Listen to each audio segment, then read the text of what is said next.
Hi there, Catherine Walters from the Knitted Raven back again. And I didn't mention it in the first video on Introduction to Viking Wire Knitting, but I'm doing these in really short segments because the upload speed in my area is abysmal. And it took me more than 24 hours to upload my last video, which was 15 minutes long. So that's why I'm breaking this down into short chunks. So in the first video, I outlined some of the tools that you need for doing Viking wire knitting. And in this video, we're going to learn how to make this little guy. This is what sits at the top of your dowel, so it supports your first stitches. And I just made that one, so I thought I'd have something to show you at the beginning as to what we're going to make.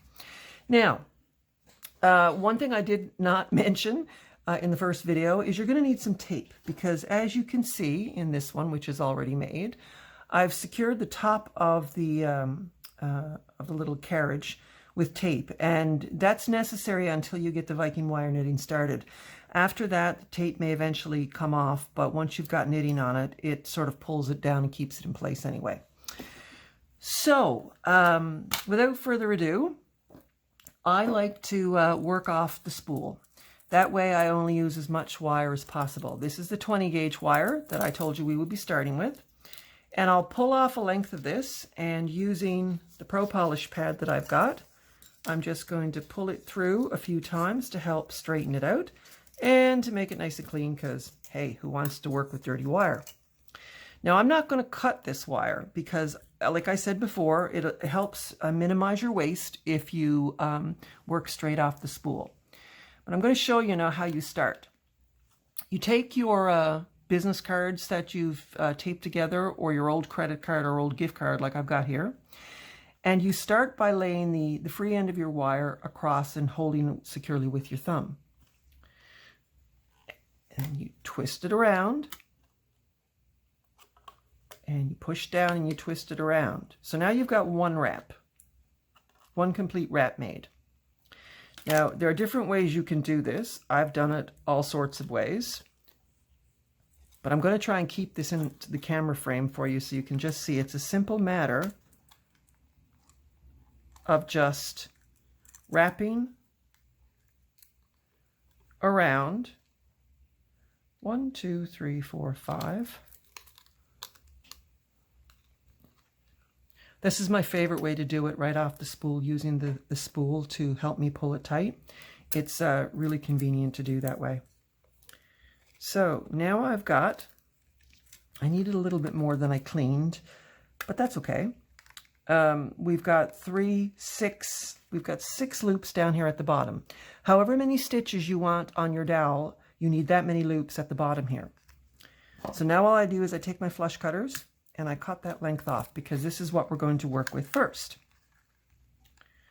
Now it helps to push some of this together and nip them a little bit, help flatten them against the card before you try to take them off and flip it over.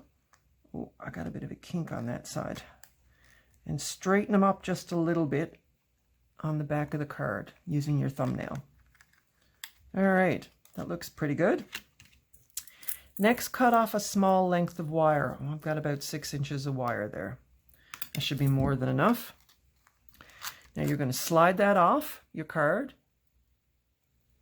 You've got your petals, and you want to try and keep them in the order in which you had them on the card. You don't want to cross them over any more than necessary. And supporting about 3/4 of it in your hand, you're going to wrap the top of this now. The first loop may not be that snug because you're using your fingers. This is where I get my chain nose pliers in now, and I start wrapping this securely. And then I'll turn my attention to the other side.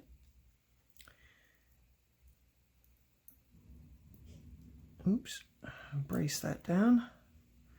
You can twist it around if you need to get leverage on your wire. And I give that, 5 or 6 good reps, because I want it to be secure. So you end up with something that looks like this.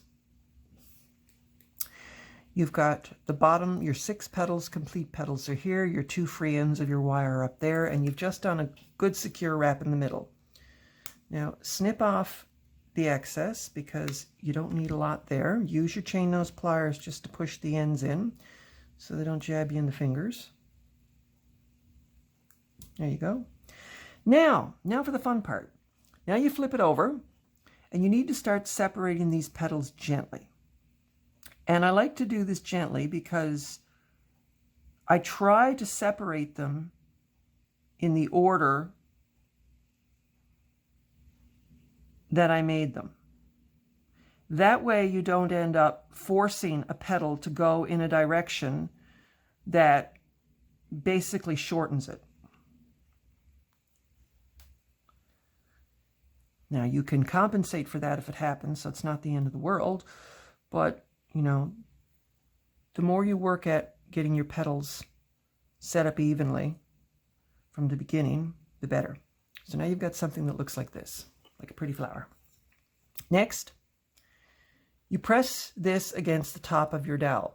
Now, you start by pressing, try to do this at the same time, 2 petals that are opposite each other. Press them down first. Then press down 2 more that are opposite, and then press down the last 2. Now this isn't perfect, and it never will be, but you work at making your petals as evenly distributed as possible. If you've got anything bunched up, that's easy enough. You work with your thumb, and you gently try to push them into place. Now, just to illustrate that you can still do this even after you've got the tape on, I want to show you this.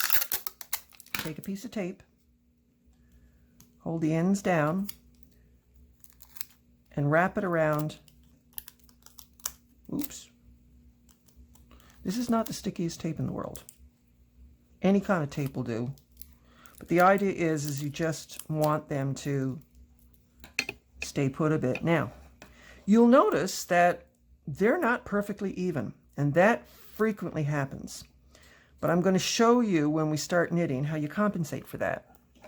I also like to take my chain nose pliers and get in there and try to nip those down just a shade. And I'll push them around with my finger a bit. The length of this dowel was not ideal for my camera setup here. I apologize for that. But if you nip them down ever so slightly, you can kind of fandangle them a little bit. And a little bit of a bunch there. It's looking a bit more even. The first few rounds of stitches that you do are not going to be perfect, and that's okay. Even when I'm using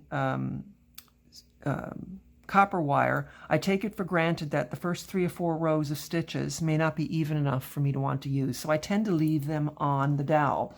Like you'll notice with this one here with fine wire, it took me probably 15 rows or so before, this is 28 gauge wire, before I was satisfied with the distance between the stitches at the bottom. As you can tell, there on the bottom, they're a lot more evenly spaced than they were at the top, and it can take that long sometimes to work it out. You can see it probably a little bit more easily on this one. The bigger the wire and the bigger the dowel, sometimes the easier it is to push things into place. But when I'm using a precious wire, I don't waste it. So I did the first few rounds of stitches with copper here, and then continued on once I was happy with the spacing. So anyway, that's step 2. To finish this off now, I would just cut off the tails there, and I'm ready to start Viking wire knitting, which we will begin in the next video. This is Catherine Walters from the Knitted Raven signing off for now. If you haven't considered subscribing, please hit that subscribe button. If you like this video, please consider giving it a thumbs up and helping my channel out.